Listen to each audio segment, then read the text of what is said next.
Foncinha. No vídeo de hoje eu imitei a Carol Alves. Sigam ela nas redes sociais, tá, gente? Eu fiz um slime, mas esse slime eu não soube fazer. Ficou uma bosta. Coisas que você nunca fez em casa. Eu vou pegar ele ali, tá? Oh, and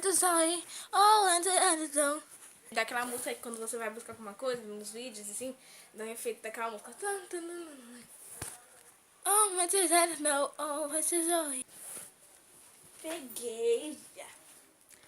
Olha como ficou meu slime. Tune. Como ficou. Assim, de uma bicha.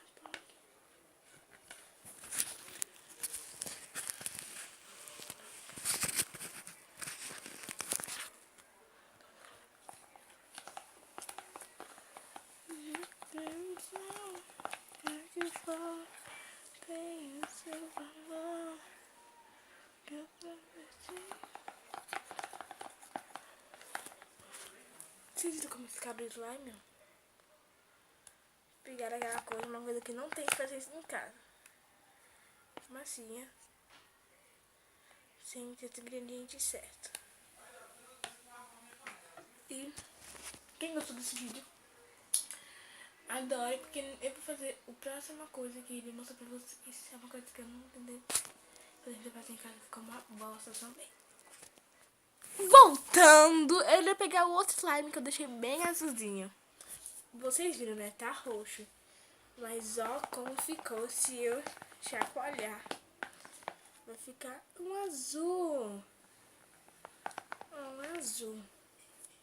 Essa é a segunda coisa que deu errado.